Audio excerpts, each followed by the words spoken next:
Hey, what's up? This is Sports Talk with Jordan Michael Harris. Today we're going to be talking about the Virginia Miami football game that just happened Saturday, just yesterday. Um, that game, it was all over the place. So there's so many things I want to touch on today. So first we'll do a quick recap and then we'll talk about what's going on positively with the Hurricanes and then we'll talk about some of the stuff that's kind of negative that we want to go over. And then I also have an opinion that I'm thinking is probably going to be kind of unpopular for a whole lot of Miami Hurricanes fans. So we cover all kinds of sports, all kinds of teams on this channel, but the Miami Hurricanes near and dear to me. I became a fan back in 2001 and then 2002 when they lost the championship game to Ohio State. I've been a crazy fan ever since then. So since I became a fan when I saw them lose to Ohio State, I've never really celebrated a Miami win, a championship win just yet. So I've been craving for it all this time. So I've been a fan for what, 20 years, 21 years. It's been pretty tough, as a whole lot of you Miami lifetime fans could probably attest to. Um, so let's jump into this game. Okay, so a quick recap. Again, they beat the Virginia Cavaliers 29-26. It was a home game for the Hurricanes. A whole lot of people expected Miami to win by a couple of touchdowns, maybe three touchdowns. It was supposed to get pretty ugly because the talent, I mean, Miami has way more talent than Virginia, so you would expect them to just win by a couple of touchdowns, maybe three touchdowns, but that's just not how the game shook out, as a whole lot of you know. So go over some of the stats just on the Miami side. So Tyler Van Dyke was 20 for 30, 163 yards and two interceptions. A.J. Allen, running back, had 11 carries, 67 yards and a touchdown. And then Xavier Restrepo, three receptions, 48 yards. He's been playing really well. And then we also got to give a whole lot of love to the kicker, um, Andres Morales. He's been like ridiculous. His brother was ridiculous for us. He like they like they never miss a field goal. It's kind of crazy how good they are. But yeah, he's been a godsend to us for sure. We also got a pick six from Cam Kitchens today, so that was really nice. Without that, oh my gosh, without that we probably would have lost by two or three scores. It would have gotten ugly had we not gotten that. So yes, they won the game, which is wonderful. Um, so let's talk about some of the good that's going on.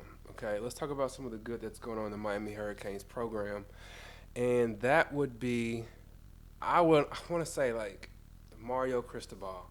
I know a whole lot of people are hating him right now, especially since we lost the Georgia Tech game the way that we did. Which, side note, that was the worst loss that I've ever experienced as a Miami Hurricanes fan. It was horrible. I was laying in bed watching the game, my wife next to me on the computer, and I'm looking at this game. I'm like, why are we running the ball? Like, why don't we just kneel it? There's only 30 seconds left. The play clock is 40. Kneel, the game's over. And then, like, the running back, and I know I shouldn't be going back down memory lane because I know a whole lot of y'all still heartbroken about this too. But the running back, get like every time I saw him run earlier in that game, I kid you not, I kept saying, bro, hold the ball with two hands. I kept saying it the whole game because he was running in between tackles with one hand on the ball. And I'm like, why is he running like that? So when the game came to the end, I'm like screaming at the TV by now, like, first, why are we running the ball? And then two, hold it with two hands. And I'm screaming that at the screen as he fumbled it. It was like I made it happen or something. It was nuts. But so that happened, which was terrible. And since we didn't kneel, people have been just killing Mario Cristobal because we ended up losing that game, obviously. But what I've seen from our team, like, for one, our recruiting, I don't expect us to have a recruiting outside of the top 10, class-wise, outside of the top 10, probably for the next 10, 15 years if he's there that long. Like, I don't see him having a recruiting class outside of the top 10.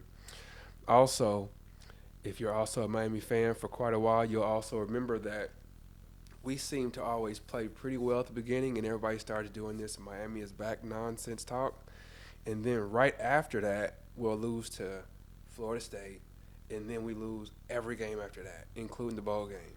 Or we'll lose to Virginia Tech the fifth game, and we'll lose every game after that. It's like their heart just goes away in that loss.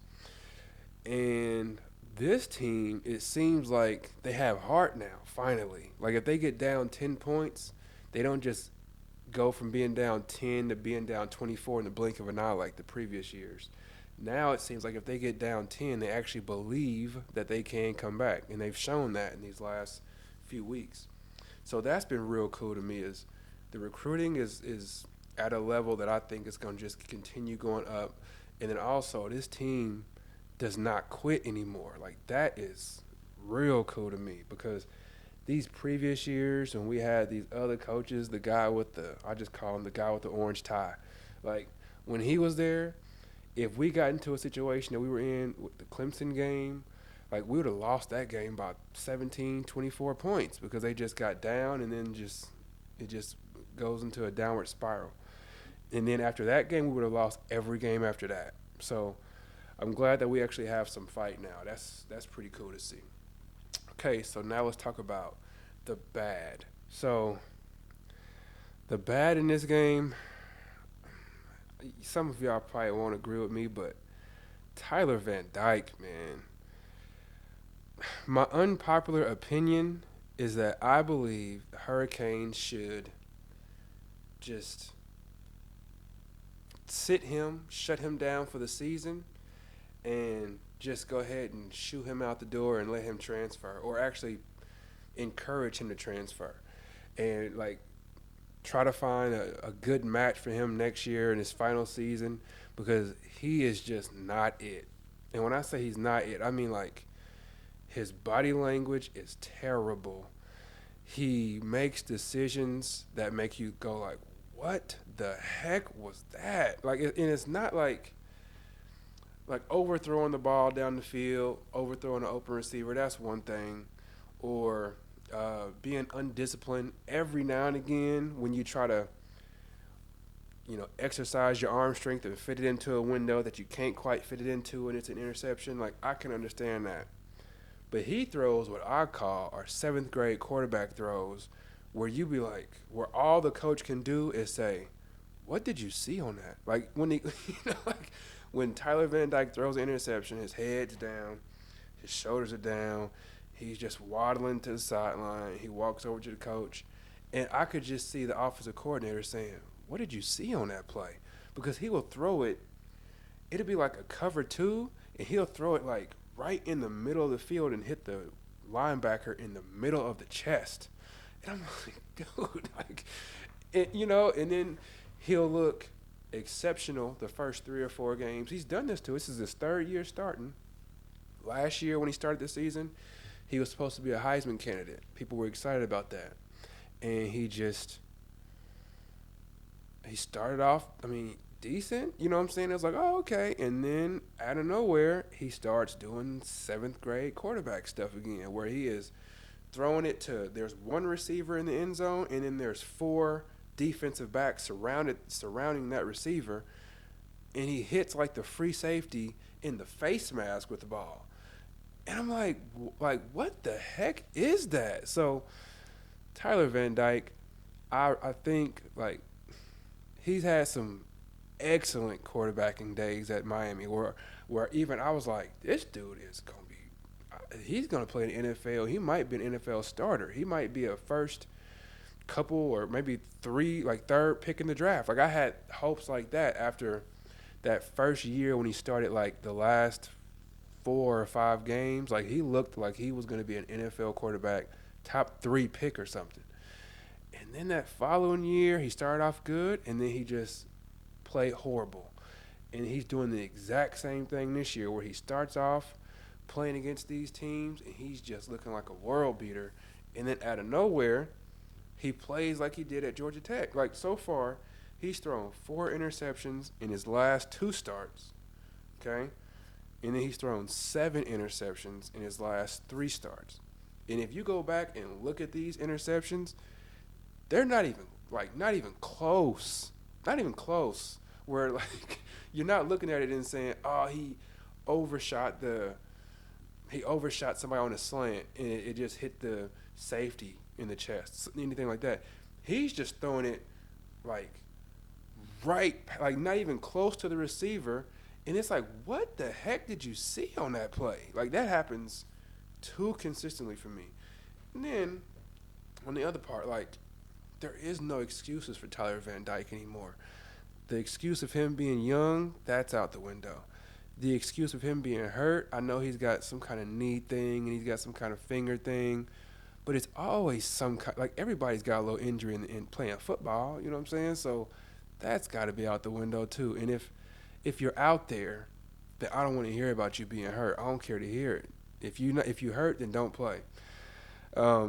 His excuses as far as the skill positions not being good enough, our skill position players are good right now. Like we've got tight end play that's really good. We've got receivers. We got Restrepo out. Like we have really good skill positions everywhere. He's got 4 running backs that are all crazy talented.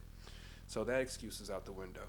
His offensive line has been retooled. He's got Maui Noah in there now as a freshman looking real nice. He's got transfers that come in from everywhere. They all, like, one of our players on the offensive line came from Alabama, one of the best offensive line recruiting pipelines in the history of football.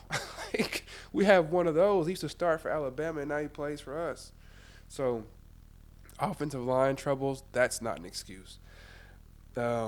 Some people struggle whenever they don't have a defense on the other side that can give them the ball back. But we have people like, we have the best defensive backs as far as the safeties go in the nation with Kitchens and Williams. Those are the best. That's the best safety tandem in the whole nation.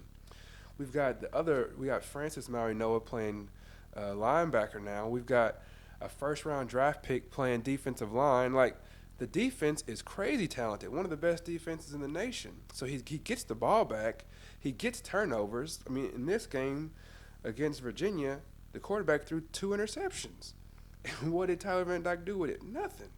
So the up and down roller coaster ride that Tyler Van Dyke has taken us on these last few years, I think we need to go ahead and say we done playing that, man. We done with that ride. We done with that game. And I know a lot of you are not high on Emory Williams. And to be honest with you, after watching that Clemson game, I'm not either. But I think that it's just time that we do something different and we start developing somebody else. And then we hope and pray that we can get somebody from the transfer portal to come in and play quarterback for the Hurricanes, because that is the only position that I really see us. I know this sounds crazy, but I think if we had a highly skilled, disciplined quarterback, I wouldn't be shocked if we were like in the top 10 right now, competing for a spot in the playoffs.